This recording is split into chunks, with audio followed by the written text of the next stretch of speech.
la finalisation des travaux sur l'article 6 de Paris, de l'accord de Paris relatif au mécanisme de marché et des approches non marchandes. La création d'un mécanisme de financement pour les pertes et les dommages liés au changement climatique. Le renforcement des capacités, le développement et le transfert de technologies et le respect des engagements financiers des pays développés au Green Climate Fund. En marge de ces négociations qui se sont poursuivies plus d'une journée après la date officielle de clôture de la conférence, la délégation haïtienne a organisé 2 événements parallèles de grande qualité technique et stratégique, centrés sur l'environnement marin.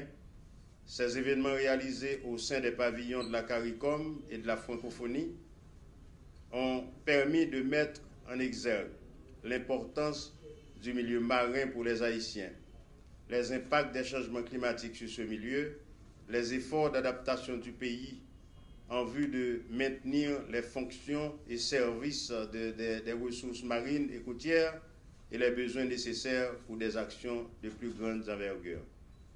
Par ailleurs, j'ai également eu l'opportunité de réaliser plusieurs rencontres bilatérales, dont certaines devraient se concrétiser par des programmes et des projets de lutte contre les changements climatiques dans un avenir pas trop lointain. Pour plus d'un, la COP25 est une honte, car les résultats qui en sont issus sont loin d'être à la hauteur des défis que confrontent les populations vulnérables des pays en développement. Loin d'être un facteur pouvant nous pousser à abandonner cette noble et longue lutte contre les changements climatiques, ces résultats très mitigés de la COP25 nous montrent une fois de plus l'importance d'un leadership fort et d'un esprit de compromis basé sur les principes de responsabilité commune, mais différenciés afin d'arriver à rehausser les ambitions sur tous les fronts: adaptation, atténuation, financement, renforcement des capacités, développement et transfert de technologies.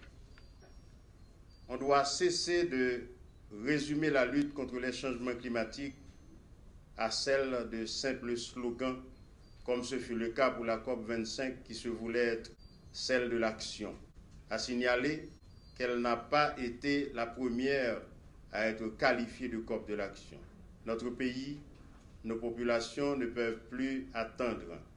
Nous avons besoin de vraies actions urgentes et sans précédent, celles qui vont permettre le maintien de nos activités économiques de base et nos tissus sociaux, celles qui favoriseront le bien-être de la plupart des Haïtiens.